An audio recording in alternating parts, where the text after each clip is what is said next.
and you really must tune in. He's ironic, iconic, maybe bionic. Ladies and gentlemen, introducing Genius. He's a genius. Hello ladies and gents, this is Michael Burhan from NerdGenius and RetroAnime.com, and I'm here with Dan Abnett. And Nick Vincent. And guys, you're here for, I believe, to promote a book that you're currently writing. Is that correct? Yeah, it's actually out now. It's the Tomb Raider novel that we've co-written, and this is I think its first public appearance, isn't it? Really? It is, yeah. Yeah. Can you tell us a little bit about the novel itself?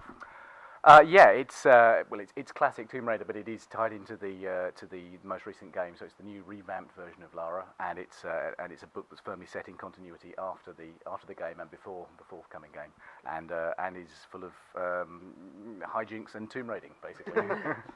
Can you tell us a little bit about what you feel about Lara's current character development? Because I know some fans are kind of against it, other fans are kind of warmed up to it because she's got a lot more of understanding of her background, who she is, and also in terms of the challenges that she faces. What are your thoughts on it? I love the 21st century woman. Yeah. I think she's great. I have daughters precisely her age, and reinventing and reinterpreting and bringing her into the 21st century, I think it's a fantastic idea.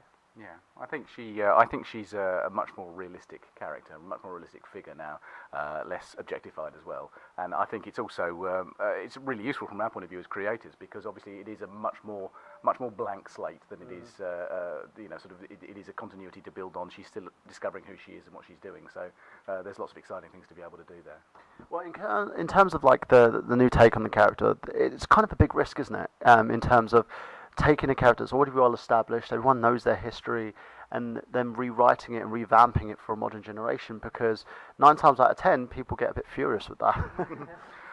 Yeah, although it happens all the time now. We're seeing it with even in the most incarnations of the most classic things are being reinvented. And I think it's just a matter of keeping it immediate and keeping it current. And I mean, I think you could look at this, for instance, as just being stories going back and telling early stories of something we already know. I mean, I think you could without a great deal of heavy lifting, move those things together and make it all part of the same universe and make it a comfortable fit, so that you can enjoy every incarnation of Lara Croft. So. Yeah, and every writer brings something different regardless of when they brought it. You know, the Yeah. writers in 96 or 98 or 2000 or 2002, every writer brings their thing to every character, and we work in a lot of different universes, a lot of different IPs, and you bring what you bring.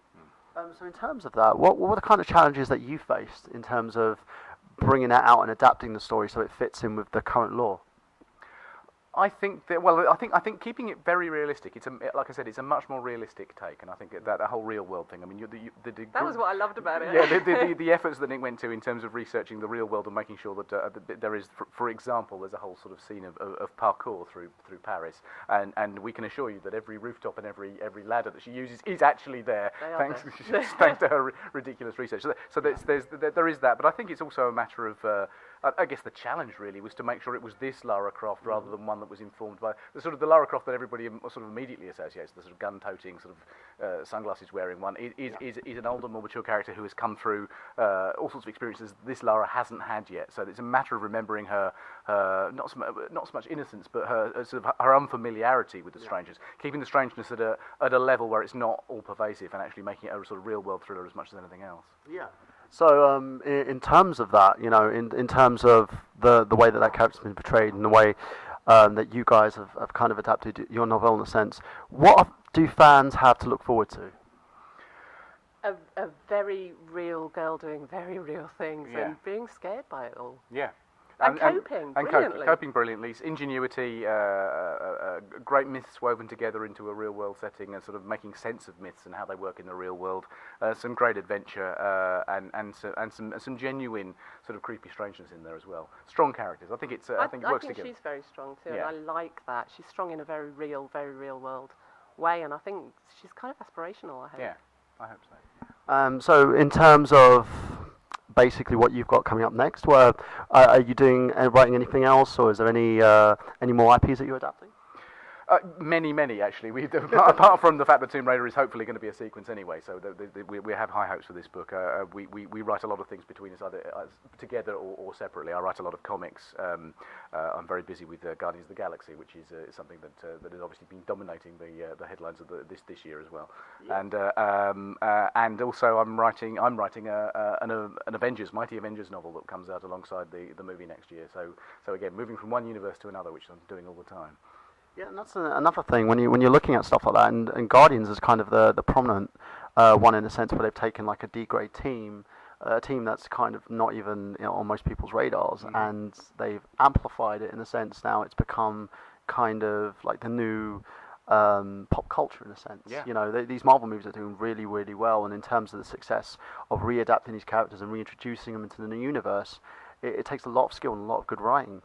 At the same time, I was astonished. I wrote Guardians of the Galaxy the comic in 2008, and it was that incarnation of the comic that they based the movie on. Yeah. And when they told me they were going to make a movie, I was astonished because basically they'd let me sit in a corner and play with characters that everybody had forgotten and sort of do whatever I wanted as a sort of cosmic comic without any sense that these were important Marvel characters like Captain America or Iron Man. And to see that change, that shift in just a few short years, and to become this movie and those characters to be sort of recognisable around the world and everything like that, I think is great, and I think it shows great confidence on Marvel's part that they decided not just to go for the obvious characters, to go, no, we want to go cosmic. Let's use these characters and have fun with it. Yeah, and that's the thing. I think they're very good at adapting these characters and bringing them from like lower level, lower tier characters, or even forgettable characters, to marketing them to the stance where they stand tall with everything. You remember like when they introduced Iron Man, it was like most people wouldn't even heard of him. He was a character that was kind of quietly chugging along, and then suddenly he's like the complete A-list of Marvel Comics. And they've done the same with Guardians, and with that story, I think there's a lot more a human approach to it. It's kind of that you've got the everyman. There's a lot of loss that goes on there. If you follow like a character like Star-Lord, for instance, he's trying to forget something, forget his own past, and he's running away. And by doing that, and by looking at that character and revisiting it, I think it tells a very, very nice story, because sometimes we forget that these characters are a lot like ourselves. Absolutely, that was one of the things I felt particularly. I mean, I always try and write very character-driven stuff, so my cosmic stories are about people in space rather than space characters, as it were. And when I was in, James Gunn, who directed it and co-wrote the movie, invited me on set to see what he was doing, and I immediately was taken with exactly what he was bringing to it, because it was about the people. He was doing these extraordinary spaceships and the extraordinary settings and vistas and alien creatures, but it was still about characters in the middle of it, and I think that's what makes the film very successful. I mean, the special effects are spectacular, the action sequences are wonderful, but there are so many blockbusters that kind of do that sort of thing. To marry that with a human heart, I think is a fantastic thing. Yeah, and that's exactly it. And once we sort of make that connection with these characters, it then draws us in even further. And I'm glad on the success that it has, because it also revisits the point of good writing. Because there's been a time myself as a moviegoer, as someone who's been in the entertainment industry for over like 10 years now, that you sit there and you look at these movies, and a lot of them kind of have this whole bang bang approach to it. Let the CGI and effects speak for everything. Well, I think Guardians had that very nice mix to it. It had the story, it had the characters, but you also had like the nice little special effects to look at, as well as, but it didn't kind of override the story itself. Yeah, absolutely. We certainly enjoyed it, didn't we? Yeah, we got to go down the well, it was a blue carpet, but the red carpet at the premiere and see it. That was fantastic. Premiere, 3D, the whole. Yeah. Well, red or blue, at least it's a carpet. It's a carpet. Yeah, it's more than I usually get. Yeah, and that's pretty much it from us, guys. And where can we find you? Are you on the Twitterverse? Are you on Facebook? We are. Yes, we're on Twitter together as at Vincent Abnett. So you get both of us. Yeah, and there's there are blogs. I have a website under my own name, danabnett.com, so people can find me there as well. So guys, check that out, and make sure that you actually go out and buy the book, of course, as well. Tell us what you think. And ladies and gentlemen, that's it from us. So from Michael Burhan, from Dan Abnett, Nick Vincent. Just know that we've got gameplay. Have you?